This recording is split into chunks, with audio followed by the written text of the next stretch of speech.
कब सुधि लोगे मोरे राम हो। मैं तो नैन बिछाई तेरी राह में, सुध लोगे मेरी राम हो।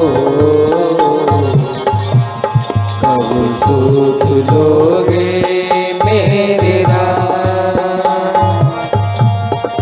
मैं तो नैने बिछाई तेरी राह में, कब सुध लोगे मेरी राम हो। कब सुध लोगे मेरी राम।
सुध लोगे मेरी राम हो।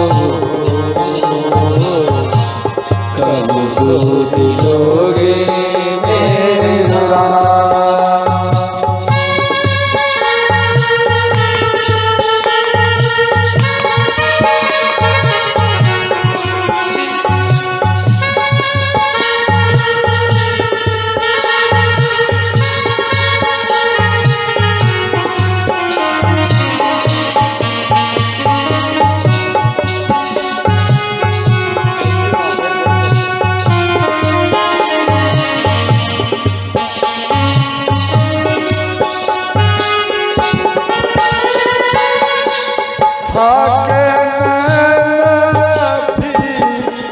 मन को निराशा अब तो होने लगी।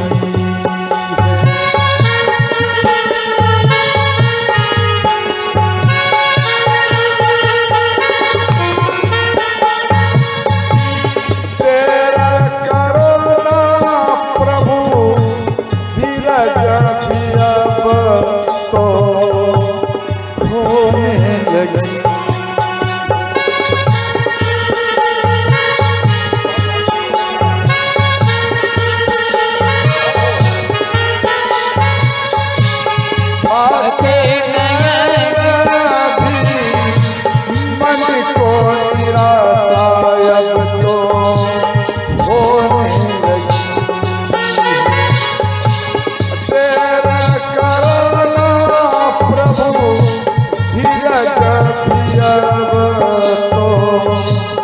होने लगी। अब एक दिन भी लाग सा हो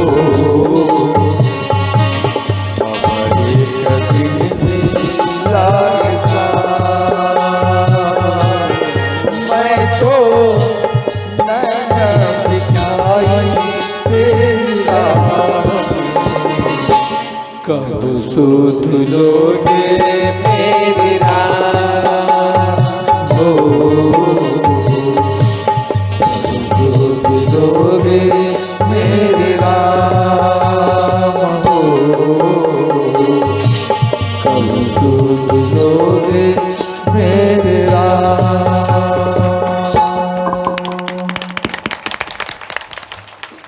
तो इतने में भगवान राम पुष्प पर चरण को रखे।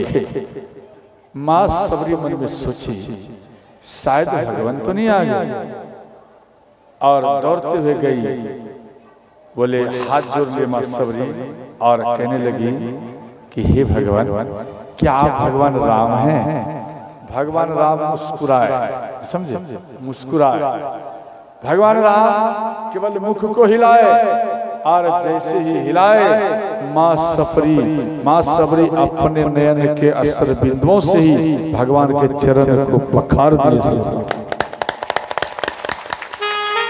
इसके बाद भगवान राम को बुलाए, बैठाए। पहले तो खड़े खड़े चरण को पखारने लगे, समझे।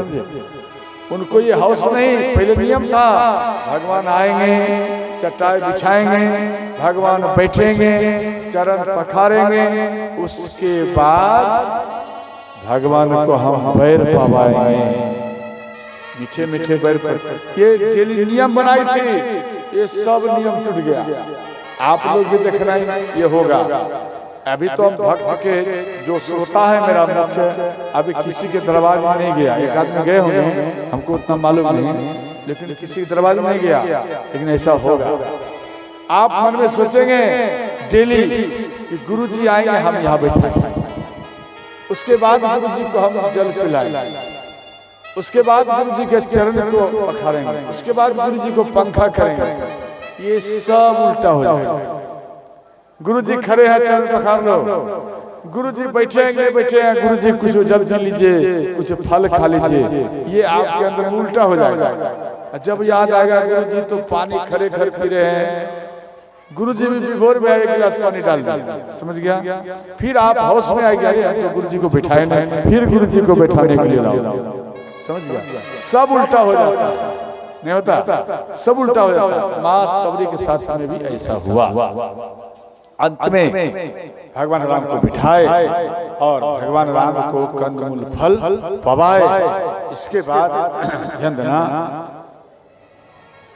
तो ध्यान देना, माँ सबरी कंदमूल फल पवाए, यानी बैर पवाए।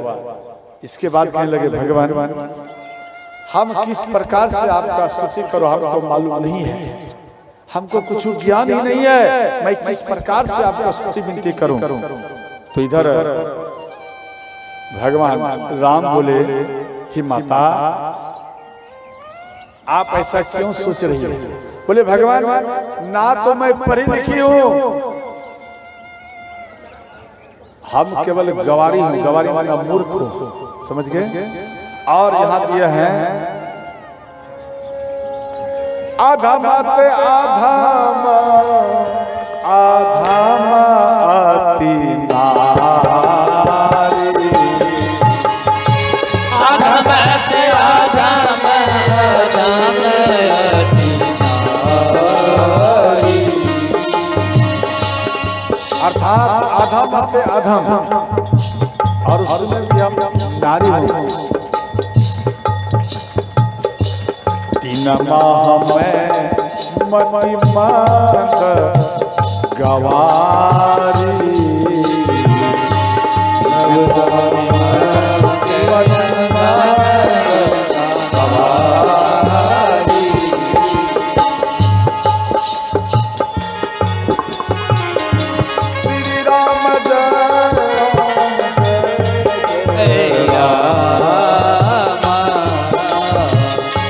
श्री राम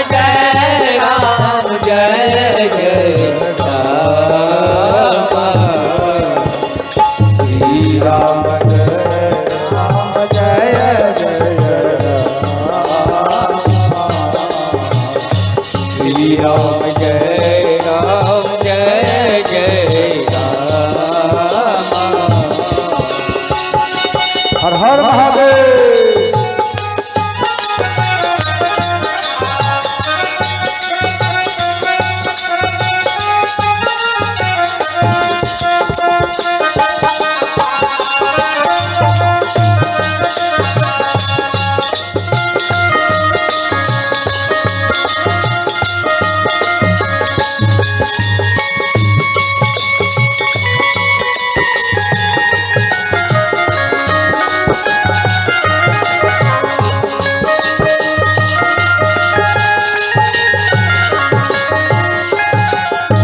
क्या करें, मति मंद गवारी हो, गवारी माने मूर्ख, समझे, मूर्ख हो।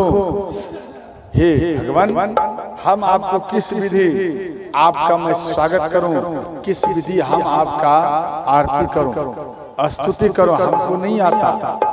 ध्यान देना, माँ सबरी कहती है, हे भगवान, हमारे गुरु जी कहते थे कि सबरी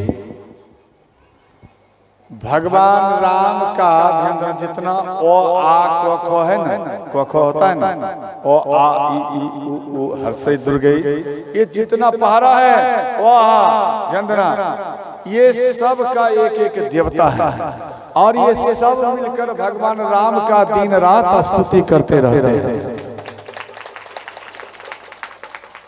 इसलिए हे भगवान, ये सब अक्षर आपका स्तुति विनती करता है। इसलिए हे नाथ, हाथ जोड़कर विनती है, स्तुति विनती में जो अक्षर लगता हो, जो पहरा लगता हो, आप इन सबको अपने स्तुति में स्वयं आप सेट कर लीजिए और मेरे स्तुति को आप स्वीकार कर लीजिए। देखो, मानो किसी अनायास मंदिर में आप आ गए, आपको स्तुति करना नहीं आता, तो केवल इतना बोलो, भगवान हमको स्तुति करना नहीं आता, लेकिन मेरे हृदय में ऐसा लग रहा है कि मैं आपका स्तुति करूं। बस ये हृदय में जो बात उमड़ रहा है, आप इस उमड़े हुए मन को आप अपने हृदय में जगह दे दीजिए, भगवान चरण में जगह दे दीजिए, वह आपका स्तुति हो जाएगा। आप जितना आप स्तुति करेंगे टाइम लगेगा, एक बात मात्र बोल देंगे तो भगवान तुरंत खुश हो जाएंगे, तुरंत खुश हो जाएंगे। ध्यान देना, और ध्यान देना, भगवान पढ़े लिखे को कभी दर्शन नहीं दिया। किसको दिया? जो मूर्ख है। क्यों? उसके अंदर में भाव ज्यादा होता है। जो ज्ञानी है उसके अंदर में भाव नहीं है, और जो अज्ञानी है, मानो ज्ञानियों में भी अपने आप को मूर्ख बना, जैसे गोस्वामी तुलसीदास जी महाराज, ये कभी अपने आप को ज्ञानी नहीं समझे, कभी नहीं। ये तो डायरेक्ट कह दिया भगवान, जो संसार में एक ढोंगी होता है, जो संसार में एक पखंडी होता है, जो संसार में एक ठग होता है, हे नाथ, उन ठगों में से सबसे महाठग मैं हूं, सबसे बड़ा मैं महाठग हूं। हे भगवान, मेरे स्तुति को आप स्वीकार कर लीजिए। इस प्रकार से गोस्वामी जी बोले। तब देखो, ऐसे व्यक्ति, ऐसे विद्वान का देखो, आज हम आप इतिहास गाते हैं जो गोस्वामी तुलसीदास जी महाराज तो चले गए, परंतु ऐसा करके गए जो इतिहास को याद करते रहेगा। कुछ ऐसा करो, समझ गए? यहाँ मां सबरी भगवान को कह रहे हैं, अति नीच हूं, यानी नीच जाति से हूं। भगवान राम कहते हैं, हे माता, कह रघुपति सुनु भवानी बाता,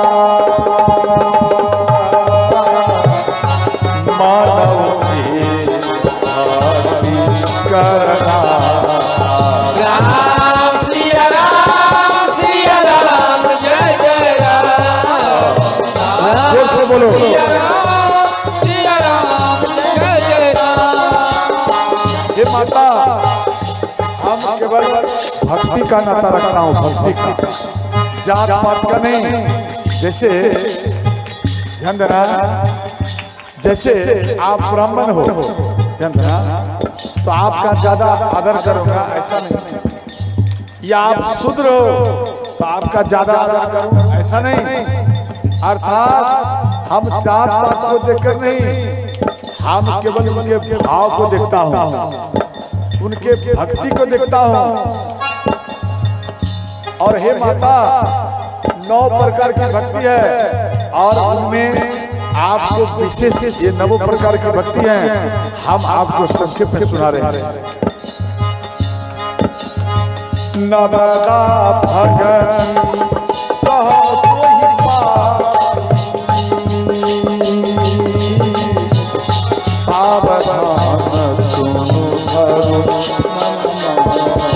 राम सिया राम सिया राम, जय जय राम, राम सिया राम सिया राम, जय जय राम।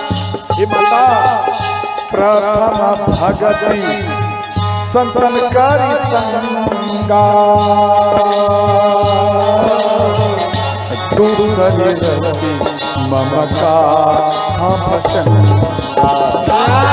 सिया राम, जय जय राम, राम सिया राम, जय जय राम। हर हर महादेव।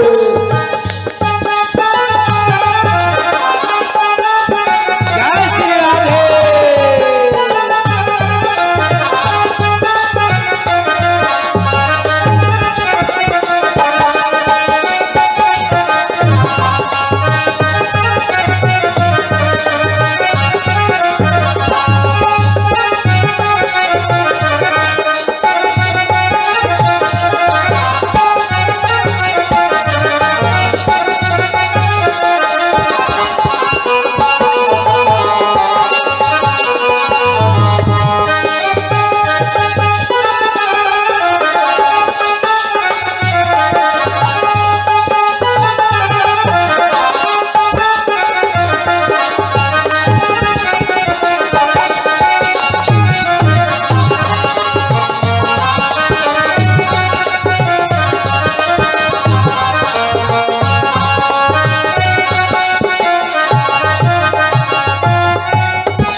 यहाँ दिया गया है प्रथम भक्ति संतन करी संगा।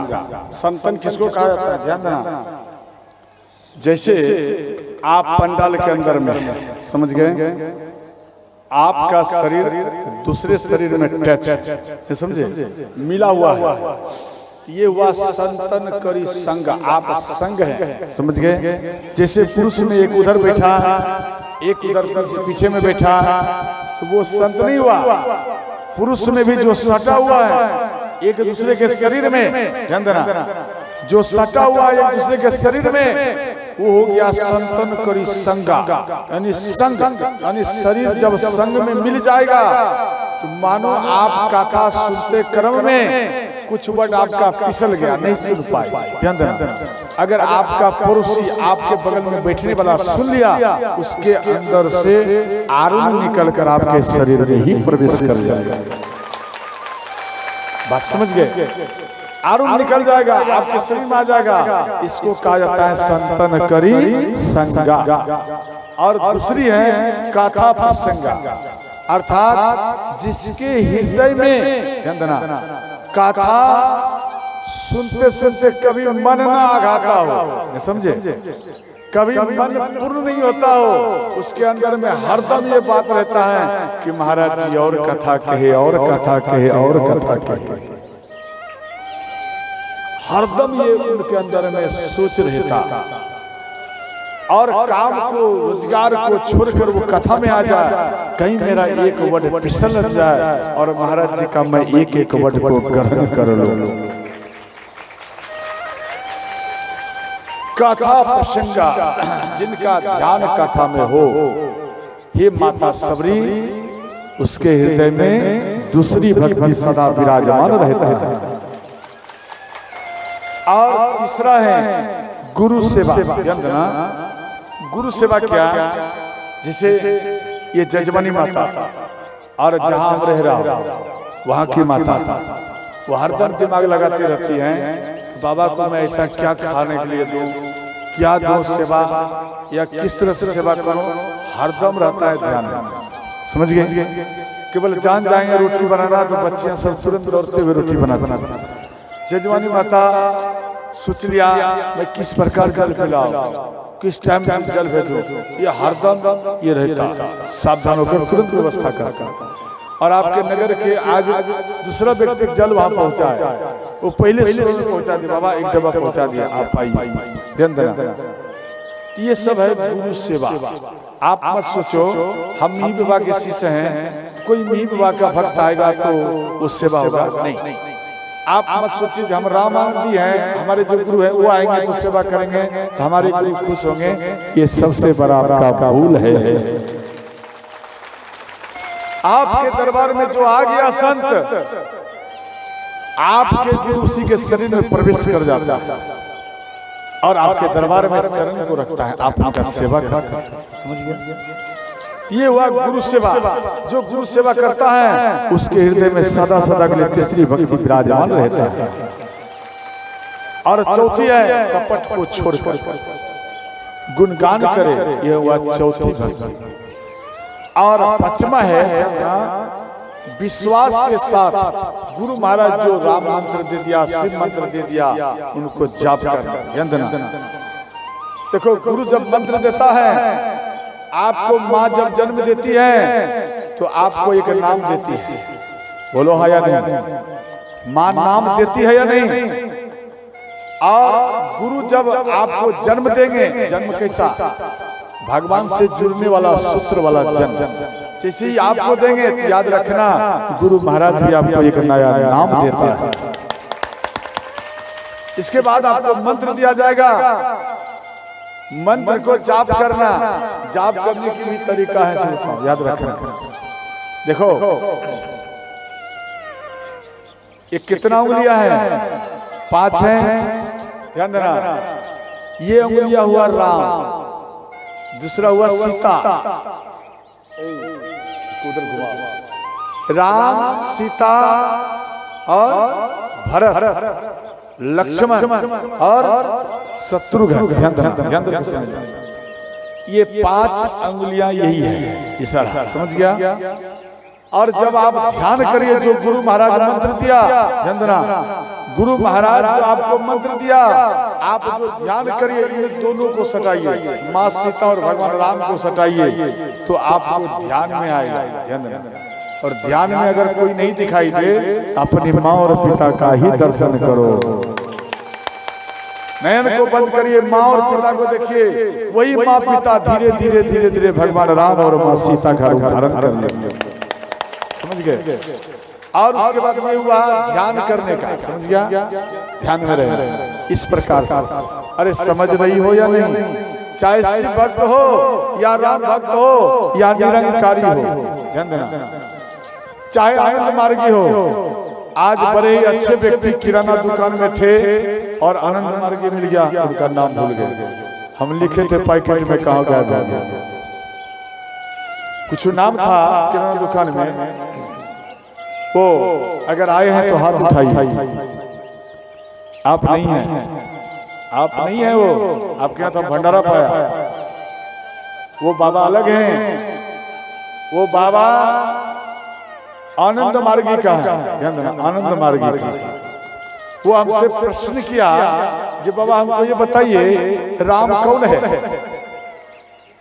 हम हाथ जोड़कर बोले, बाबा आप एक पर्ची में यही बात मंच पर दे देना, जे राम कौन है, और एक ही बार आपका भी नाम ले लूंगा और आपके साथ साथ हम उनका उत्तर भी दे दूंगा और पूरा नगरवासी जान जाएगा सच में आप विद्वान हो।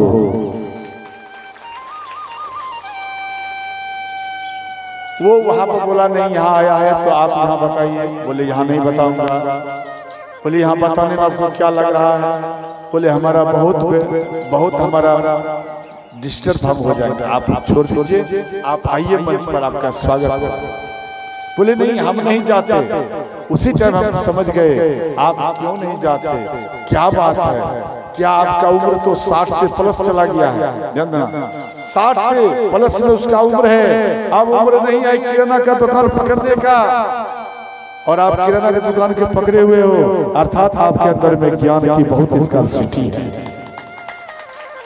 अगर आपके अंदर में ज्ञान रहता आप राम कथा में बैठते, अरे आप आनंद मार्गी कहते, ए ओम शांति, गलती हो गया हमसे, ओम शांति, आनंद मार्गी नहीं, वो है ओम शांति। क्या नेताजी समझ गए हो, ध्यान देना, क्या बाबा ओम शांति, अरे ओम शांति कौन है, ध्यान देकर सुनना, ओम शांति भगवान शिव का नाम है। और हम उसको यही क्वेश्चन करते हैं कि बाबा आप हमको ये बता दीजिए, आप जो ओम शांति का है, ओम शांति है कौन, हमको जरा ये बता दो। इसलिए हम उनको यहाँ बुला रहे थे, लेकिन वो आया ही नहीं, बोला हम नहीं जाते ही सब। ध्यान देना, मी बाबा कितना भी आपको ज्ञान दिया, रविदास कितना भी ज्ञान दिया, भगवान राम का कितना भी ज्ञान आपको मिल गया, अगर किसी कथा में आप नहीं गया, आपके अंदर में कोई ज्ञान ही नहीं है। आपको गुरु ज्ञान दिया, वो अपराध किया, ध्यान देकर समझना, वो गुरु अपराध किया। एक अच्छा गुरु आपको चाहिए तो गुरु को भी एक अच्छा शिष्य होना चाहिए। समझ गए, ये बात को दिमाग में बैठा लेना है। अगर अच्छा भूमिका नहीं निभा सकते तो शिष्य बनने का अधिकारी आपको नहीं है। सबका हम तो अपने शिष्य को सबको कहते, सबको दान करो, पुण्य करो, और सबकी कथा आप सुनने के लिए जाइए, कुछ ना कुछ नया मिलेगा। ध्यान देना, ये हो गया राम, ध्यान देने का, समझ गया। हाँ, तो राम की बात, कौन राम, राम ब्रह्म राम है, ध्यान देना, और वो निराकार राम है, वो आकार नहीं है। जैसे भगवान शिव निराकार है, उसी तरह भगवान राम भी निराकार है, और वही निरंकारी राम को मानते हैं, शिव को मानते हैं। समझ गए, और ध्यान देना, और साकार स्वरूप वही ब्रह्म राम साकार के रूप में महाराज दशरथ जी के दरबार में आकर, ध्यान देना, वो प्रकट हुए, और इसलिए प्रकट हुए कि निराकार राम को किसी ने देखा नहीं, और साकार राम को देख करके हे भक्त जनों आप तर जाइए, तर जाइए। देवता लोग भी खुश हो जाते हैं साकार राम को देख करके, और आप कहां भटक रहे हो।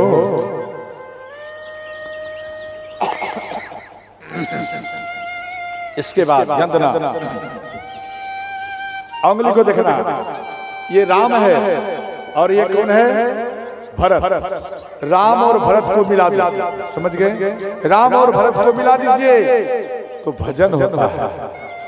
फिर आप माला को लीजिए, देखो इस प्रकार पकड़िए, राम और भरत मिल गया, अब भजन होगा या नहीं, ध्यान देना, ये क्या होता है, भजन होता है। ये कौन है, ये उंगली कौन है, लक्ष्मण है, समझे, राम सीता भरत और लक्ष्मण हुआ ना। लक्ष्मण जी किसका अवतार है, शेषा अवतार। पृथ्वी माता किसके ऊपर है भजन, पृथ्वी माता के ऊपर। तो इस माला को आप लक्ष्मण जी के सिर पर रख दीजिए, और राम और भरत को मिला दीजिए, और राम राम राम करना शुरू कर दीजिए। समझ गए, इस प्रकार से जाप करना शुरू करिए। पहले सिद्धिदाता गणेश का याद करना है, उसके बाद आप राम राम रटिए। जब अंतिम शरण में फिर पलट जाए, इन बिंदु पर फिर आ जाए, तो एक बार भगवान शिव का अवश्य याद कर लीजिए। ये माला आपका, ये नाम लिया हुआ आपका सिद्ध हो जाएगा। समझ गए, सेव हो जाएगा। जैसे लैपटॉप में आप कुछ लिख दिया, सेव नहीं किया, वो भाग जाएगा, उड़ जाएगा। उसको अगर आप सेव कर देंगे, याद रखना जीवन में वो कभी भागेगा ही नहीं। समझ गए, ध्यान करोगे, धीरे धीरे आपके आसनी को भगवान राम, ध्यान देना, आप गुरु का ध्यान करना, धीरे धीरे वही गुरु राम बन जाएगा।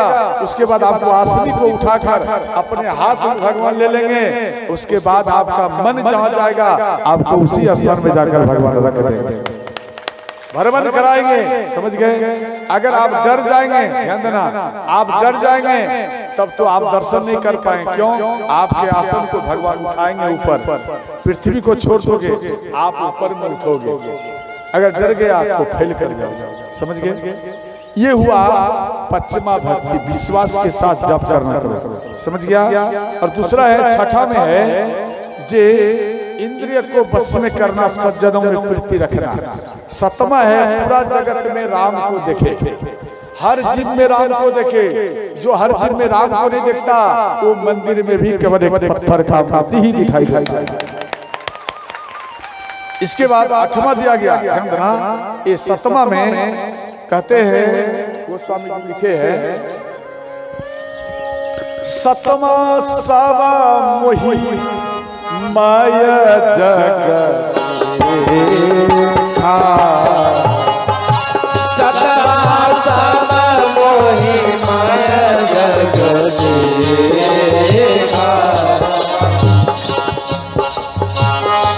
मोते संत अधिक करी लेखा, मोते संत अधिक करी लेखा। ध्यान देना, यानी संत में ज्यादा देखना। भगवान कह रहे हैं सब चीज में देखना, लेकिन संत में हमारा दर्शन ज्यादा करना। ये भगवान राम कहते हैं। ये हुआ सप्तमा भक्ति। और आठवां में दिया गया, अपने धन में, अपने पास में जो धन है उसमें संतोष रखना और दूसरे के धन को देखकर ज्यादा छटपट नहीं करना है। ये हुआ आठवां भक्ति। नवमा में है सीधापन, सरलपन। ध्यान देना, सरल कितने अक्षर में है? 3 अक्षर में। ध्यान देना, जो व्यक्ति सरल में रहता, ध्यान देना, 100 से माँ सीता, रो से राम, लो से लक्ष्मण। आप अगर सरल में जिंदगी निर्वाह करेंगे तो याद रखना, ये तीनों मूर्ति सदा सदा के लिए आपके हृदय में वास करेगा। ये 9 प्रकार की भक्ति बताए। और हे माता, ये 9 प्रकार का भक्ति आपके हृदय में सदा सदा के लिए विराजमान है। माँ सबरी कोई कॉन्वेंट नहीं गए, ना कोई कॉलेज गई थी, केवल वन में रही। जो गुरु जी बता दिया उसको जाप करे, उस सरल पन में ही 9 भक्ति उसके अंदर में प्रवेश कर गया। तो ध्यान देना, माँ सबरी मुक्त हो गई। और ध्यान देना, अब हम आते हैं थोड़ा, क्या बोलते हैं, नारी धर्म। सुना दूं? अभी नहीं लूंगा, ठीक है? सब बैठे रहना। नारी धर्म में प्रवेश करने जा रहा हूं। भगवान श्री राम अत्रि मुनि के आश्रम में आया। अत्रि मुनि प्रसन्न होकर भगवान राम का स्वागत किए। इसके बाद ध्यान देना, स्तुति विनती किए और माँ अनुसुईया, समझ गए? जब स्तुति विनती किए तो इसके बाद में माँ अनुसुईया भगवान राम के, माँ सीता के हाथ को पकड़कर अपने कुटिया में बैठाई और कहने लगी, बेटी, वहां पर दिव्य वस्त्र दिए। तो माँ अनुसुईया एक दिव्य वस्त्र दिए। ऐसा वस्त्र दिए, ना आग में जलेगा, ना कभी उसमें धूली बैठेगा। आग में अगर वो साड़ी पहनकर चली जाएगी, जलेगी नहीं, और आपका साड़ी वो और चमकेगा सोना के तरह। जैसे सोना वो आग में जितना जलाओ उतना उसका चमक बढ़ता है, उसी प्रकार से वो सारी है और चमकता है। अंत में बोले माँ सबरी, माँ अनुसुईया बोली, बेटी सीता, मेरा इच्छा है आपको हम नारी धर्म सुनाओ। समझ गए? नारी कहा ऋषि बधू सुनो, कहा ऋषि बधू सरस मृदुवान, कहा ऋषि बधू सरस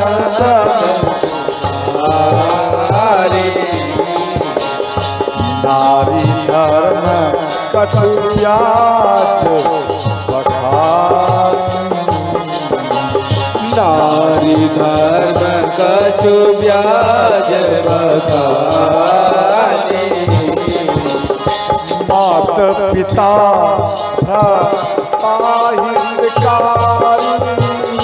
मातु पिता भ्राता हितकारी मीत प्रद सब सुनो राजकुमार मित्र प्रसाद सुनो राजकुमारी श्री राम जय राम श्री राम जय राम जय जय राम श्री राम जय राम जय राम श्री राम जय राम जय जय राम हर हर महादेव।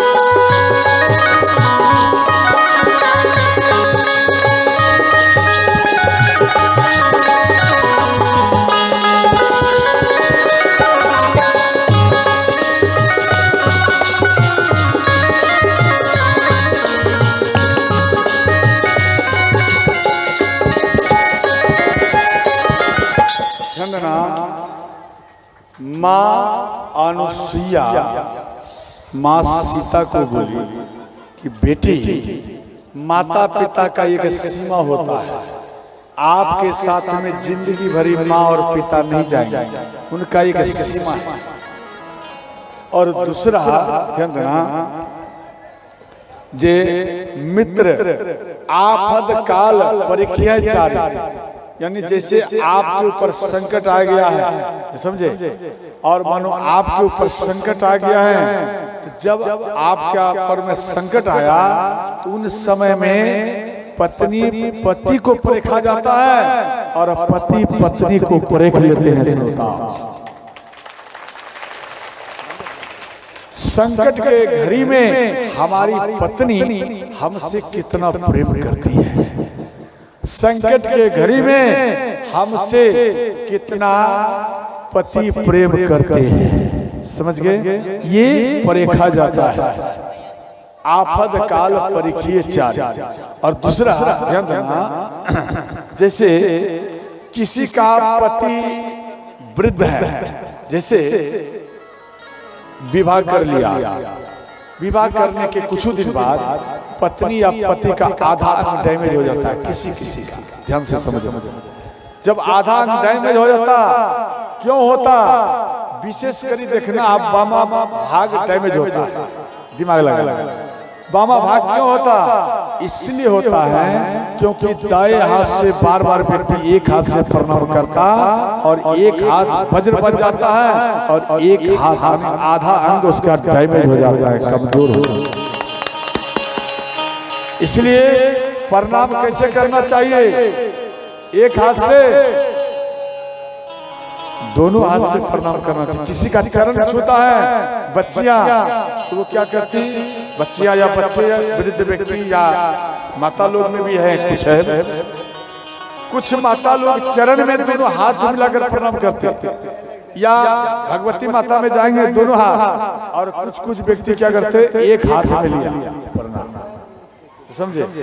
घनघोर कलयुग आएगा तो प्रणाम कैसे करेगा, ध्यान देना, कपार को सटाएगा, कपार में हाथ, बाबा प्रणाम, झुकने की जरूरत नहीं।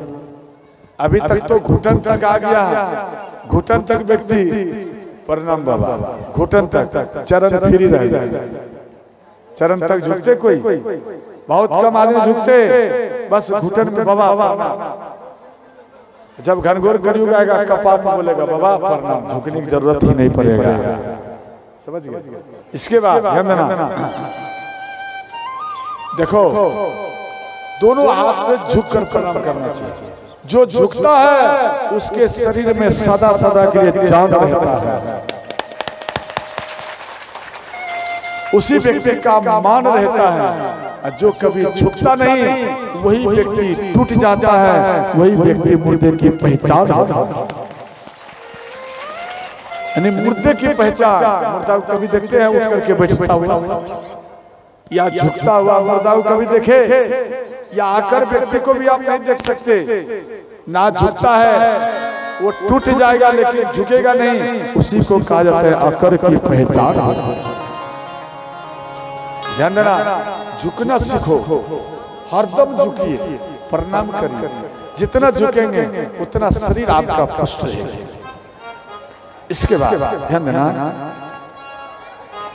मानो किसी का पति वृद्ध है, किसी की पत्नी वृद्ध है, या किसी की पत्नी दरिद्र है, किसी के पति दरिद्र है। दरिद्र किसको कहता है? जैसे रात में भोजन किया और कुछ आइटम भोजन वाला रह गया और सुबह हुआ सो के जगह, ना मुंह धोया, ना नहाया, ना पूजा किया और सीधा रसोई घर में गया और जो रात का बच्चा हुआ है वो सब हजम कर दिया, सब खा लिया, समझे, सब खा गया। आजकल क्या करते हैं बच्चियां, सब नया नया समझ आए हैं, बच्चियां सो करके उठा, कुल्ला भी नहीं किया, चाय बगल में रखा हुआ, समझ गया, अब चाय पियो। यहाँ का लोग नहीं कर रहे महाराज जी, यहाँ का लोग नहीं, अपने इधर का। अच्छा, चाय पीता है बिना मुंह धोए। ध्यान देना, ऐसा नहीं करना चाहिए। तो ध्यान देना, इसको दरिद्र कहा जाता। और मानो पति अंधा है या पत्नी अंधा है, तो ऐसे पति को, ध्यान देना, ऐसे पति को जो माताएं ठगती हैं, ऐसे पत्नी को जो पुरुष ठगते हैं, याद रखना वो अनेकों कष्ट को वो पाते हैं। श्रोताओ, अनेकों दुख को पाते हैं।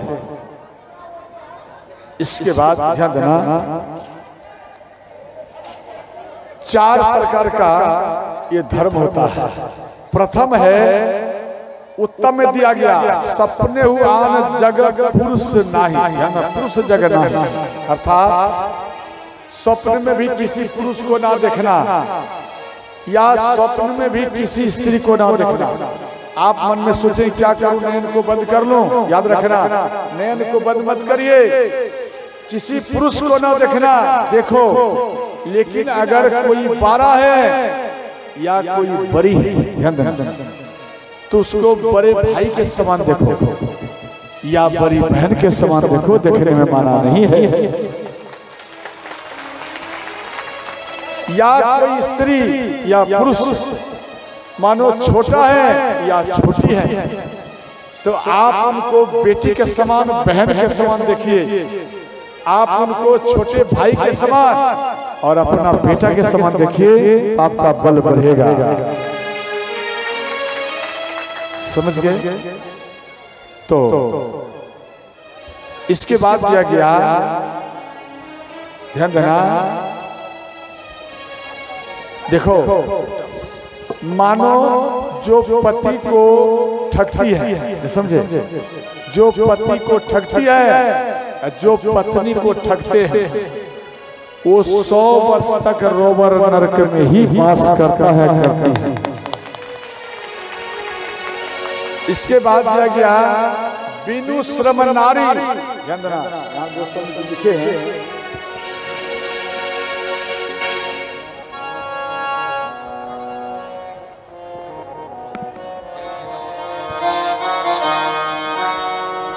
बिनु श्रम नारी परम गति लाई, पतिव्रत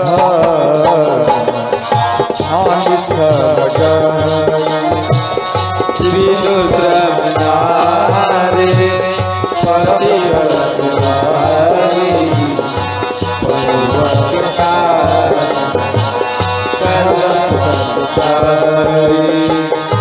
श्री राम जय राम, जय जय राम, श्री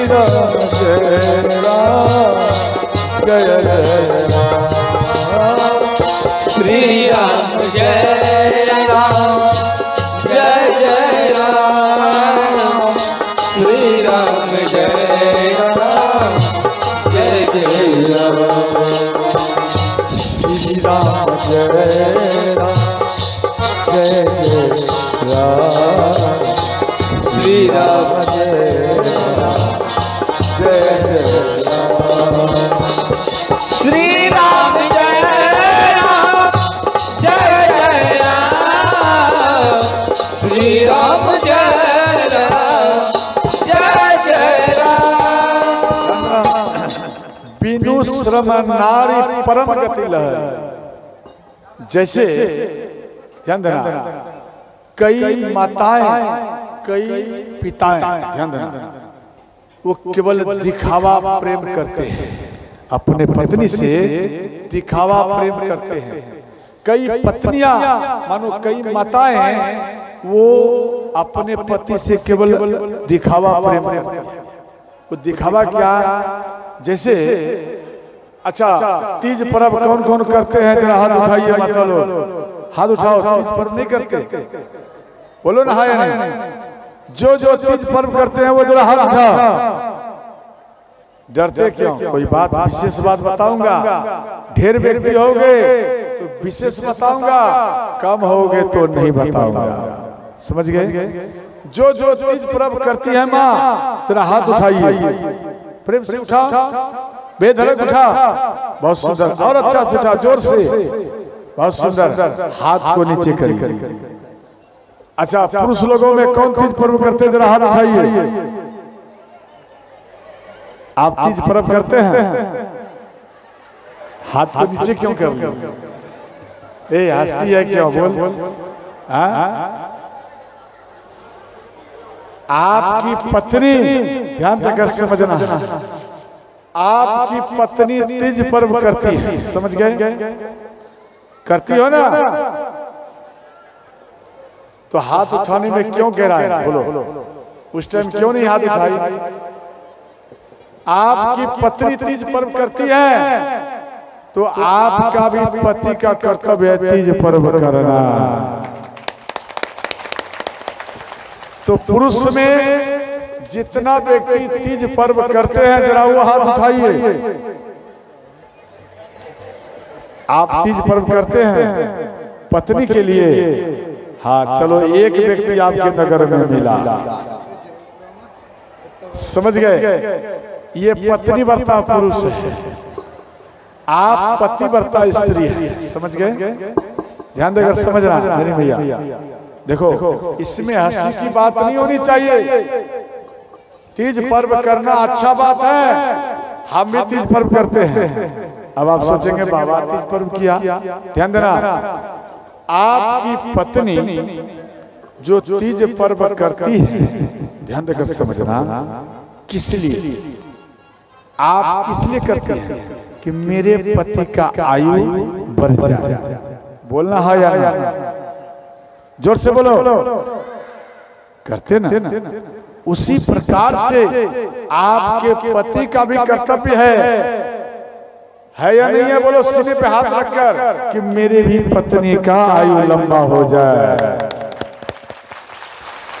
विचार कर देखना, क्या आपका विचार नहीं है कि मेरा पत्नी का आयु लंबा हो? नहीं चाहते? या ये तो नहीं चाहते कि मर जाए, अकेला राज करो? कोई चाहते क्या? आपका भी कर्तव्य है कि पत्नी के संग में तीज पर्व करो।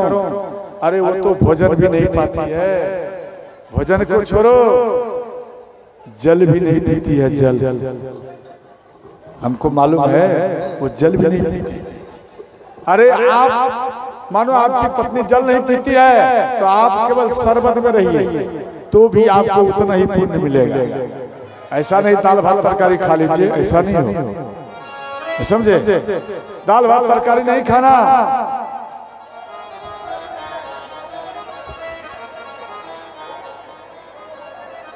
तो ध्यान देना, बोलो श्री राम जय राम जय राम, बोलो श्री राम जय राम जय राम, बोलो श्री राम जय राम जय जय राम बोलो श्री राम जय राम जय जय राम बोलो श्री राम जय श्री राम जय राम बोलो श्री राम जय राम जय जय राम।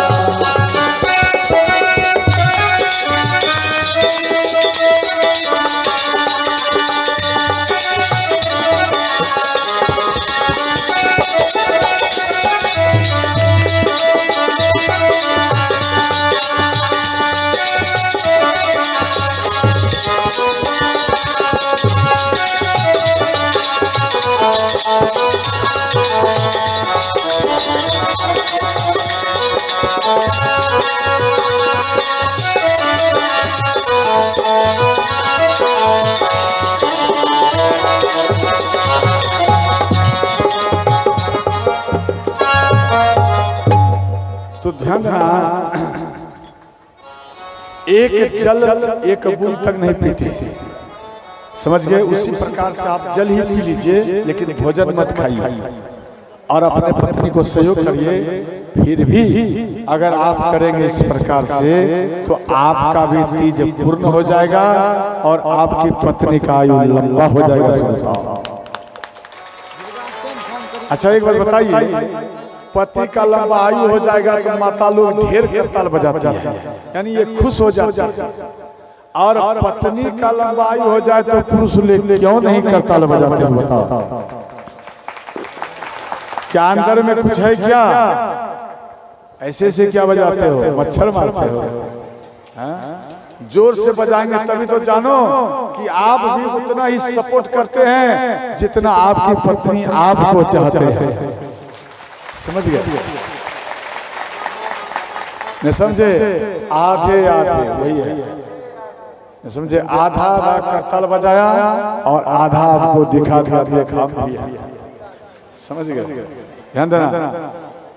तो आपका कर्तव्य है पति को साथ दो। ध्यान देना, जो केवल ध्यान देना, कुछ माताएं में कुछ पुरुष में है केवल दिखावा, जो हम पत्नी से प्रेम करता हूं और बिहार किसी दूसरे पत्नी से करता, अपनी भाषा में समझना। जो पति अपने पत्नी को ठग कर दूसरे पत्नियों के साथ में विहार करता है, जो स्त्री केवल दिखावा, जे नया नया जेवर पहनूंगा, वस्त्र पहनूंगा, आज तीज है तो वो होकने वाला क्या बोलता है, पंखा वाला, बरसात पूजा करूंगा, ये वस्त्र पहनूंगा, वो पहनूंगा, जिसके अंदर में केवल दिखावा। समझ गया? ध्यान देकर सुनना।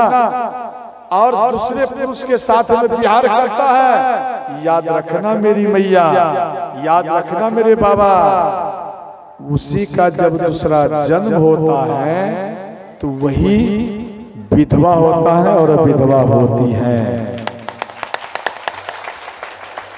समझ गए?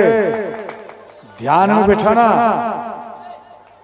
अब आप मन में सोचेंगे कि महाराज जी बोल दिया विधवा होता है, विधवा होता है, सत्य है, लेकिन जाना तो किसी एक को पहले पड़ता है।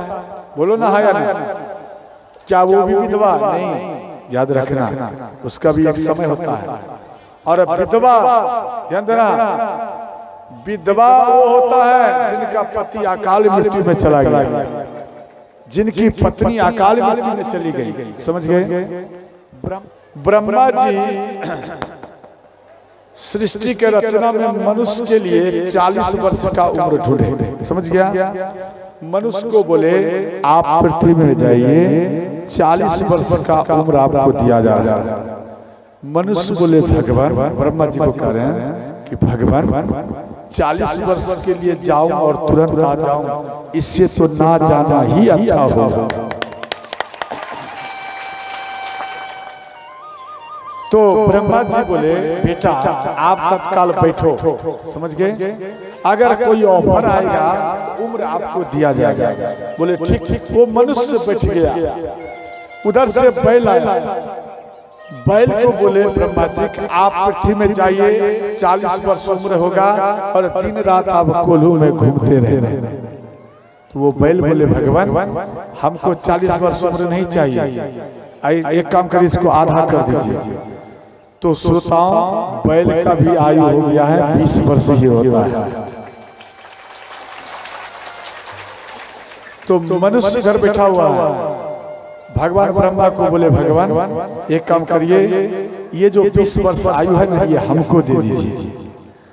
तो मनुष्य के पास में चला गया 20 वर्ष। तो कुल मिलाकर मनुष्य का कितना आयु हुआ ध्यान में रखना, फिर कैलकुलेट करके फिर बोलूंगा, भूलना मत। कितना आयु हुआ? ठीक। उसके बाद आया गधा, समझ गए? अब गधा जो आए तो गधा जैसे ही आए बोले आप जाओ भारी वजन ढोना पृथ्वी में 40 वर्ष के लिए। भगवान नहीं, 40 वर्ष के लिए नहीं चाहिए, एक काम करिए इसको आधा कर दीजिए। गधा का भी आयु हो गया 20 वर्ष। और मनुष्य बोले भगवान ये भी उम्र हमको चाहिए।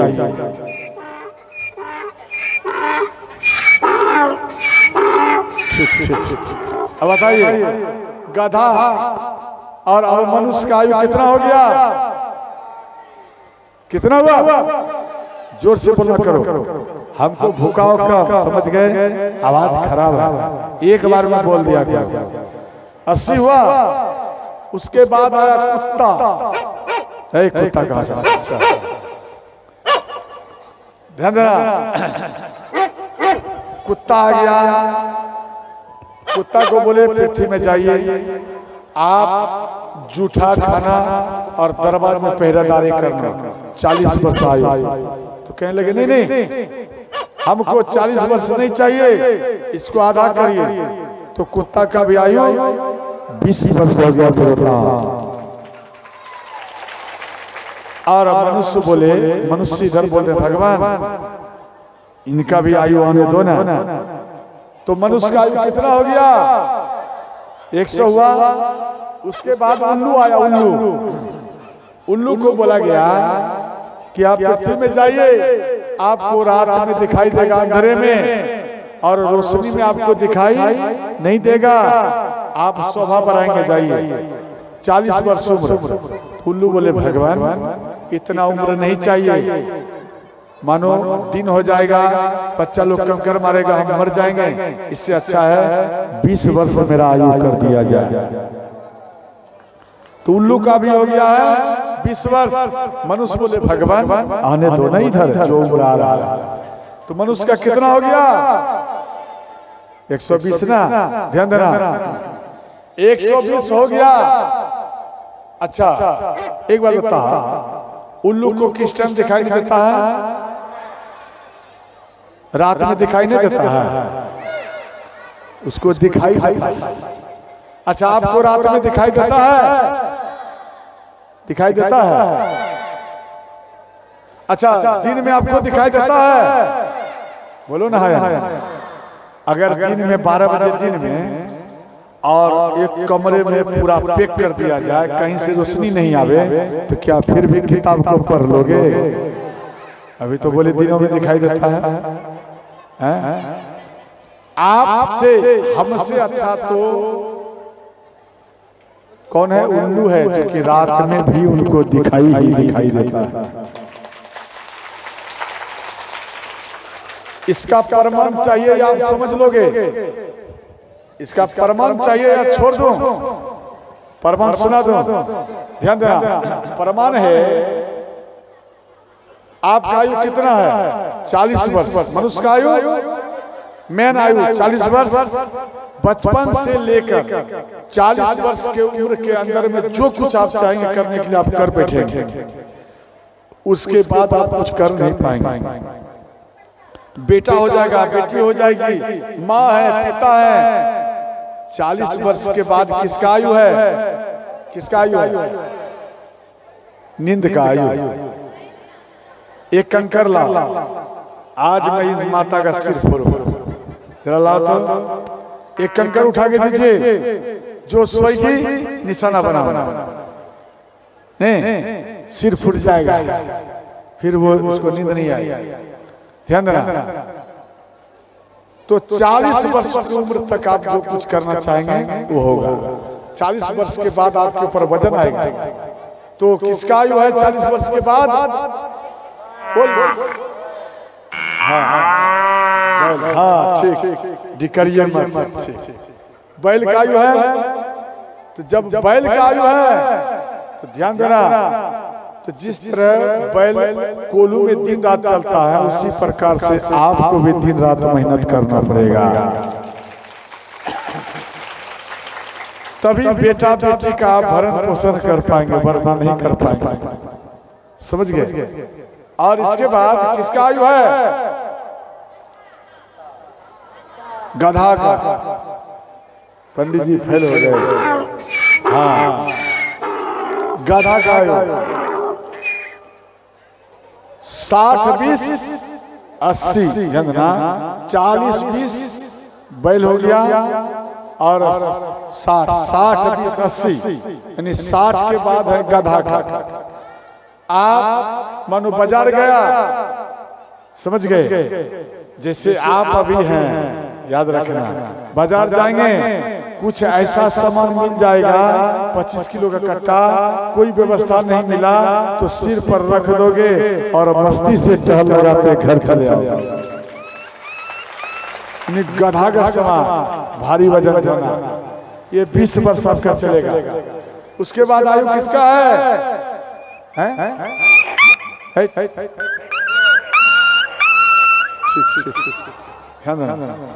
किसका आयु है? कुत्ता का। ध्यान देना। हाँ ठीक। देखो, जब 80 और 100 के बीच में आपका आयु जाएगा तो आपका पोता आएंगे, पोती आएगी, चौकी पर है वो गिरने वाले, तो आप बार बार बोलोगे अरे गिर जाएगा, इसको रोको, गिर जाएगा, अरे ऐसे खाते हो, ऐसे करो, ऐसे खाओ, ऐसे खाओ, बार बार आप ध्यान देना। 80 और 20 यानी 100 वर्षों तक आप झों करते रहेंगे। आपकी पुतहू, आपकी बेटी बेटा सब बोलेंगे कुत्ता के समान झों करते रहता है मेरा। कहता है या नहीं? बूढ़ा बुढ़ी झों करते रहता है कुत्ता के समान। ये आपका दोष नहीं है, ये उन उम्र का दोष है जिसका उम्र आपने लिया है। समझ गया? उसके बाद किसका है?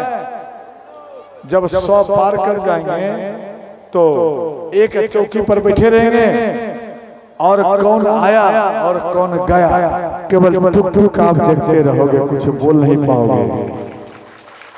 समझ गए? ये उल्लू का आयु है। समझ गए? आपके शरीर में उल्लू का। और अब तो उम्र अब घट गया।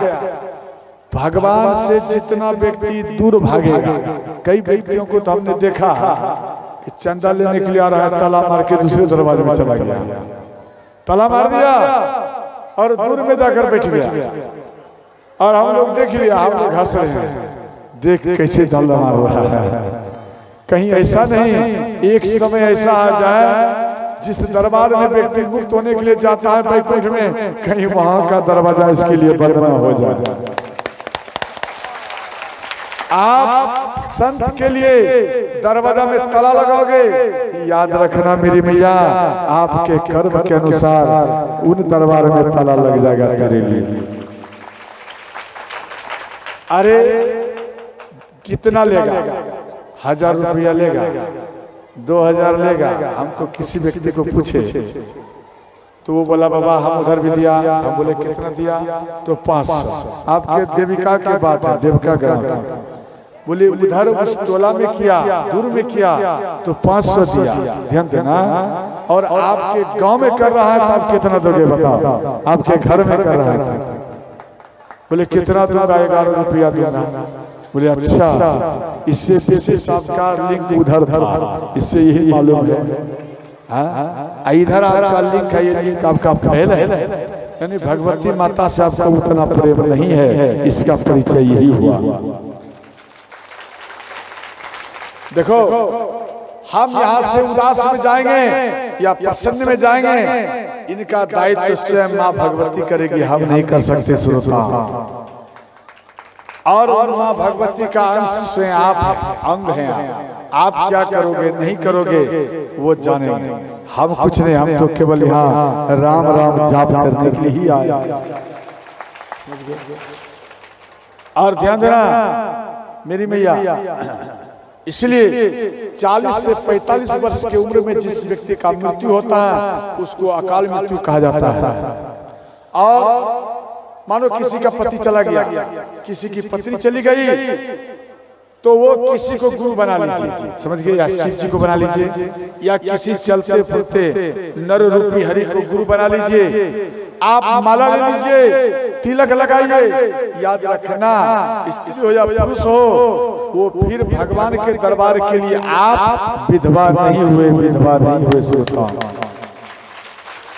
अरे इन शरीर से मिल करके 7 जन्म के लिए आप सुहागन हुई हैं या सुहागन आप हुए हैं, ध्यान देना।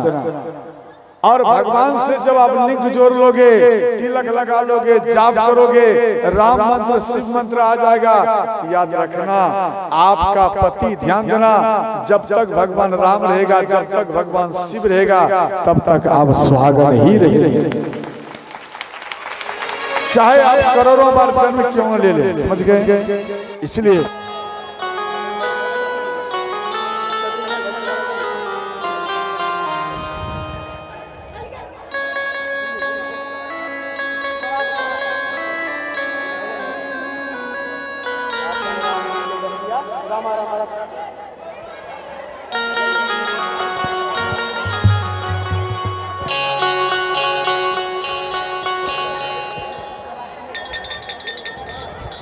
काठ के कठैया सबरी गंगा जल पानीरा, काठ के कठैया सबरी गंगा जल पानीरा, काठ के कठैया सबरी गंगा जल पानीरा, काठ के कठैया सबरी गंगा जल पानीरा। चरण पखारब रघुनंदन स्वामी के, हरि हो चरण पखारब रघुनंदन स्वामी के, हरि हो चरण पखारब रघुनंदन स्वामी के, हरि हो चरण पखारब रघुनंदन स्वामी के। आपन राम जी के बटिया, आपन राम जी के बटिया, जोहाला सबरी, जोहाला सबरी, ओ जोहाला सबरी, हे जोहाला सबरी, हे जोहाला सबरी। आपन राम जी के बटिया, आपन राम जी के बटिया, उजाला सबरी। चिट्ठी चिट्ठी पैरा सबरी कोना साजा बैरा, चिट्ठी पैरा सबरी तोला बरी चावल, भोग लगैथिन रघुनंदन स्वामी जी, हरि हो भोग लगैथिन रघुनंदन स्वामी जी। आपन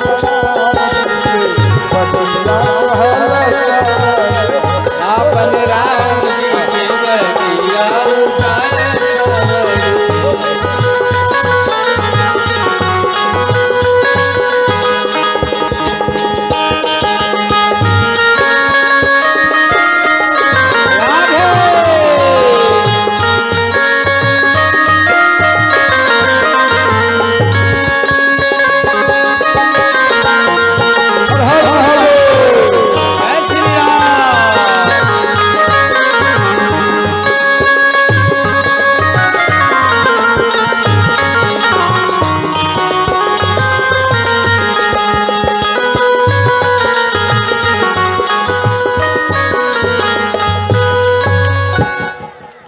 बोलो सच्चे दरबार की जय हो, देविका धाम की, जय, यहाँ के नगरवासी की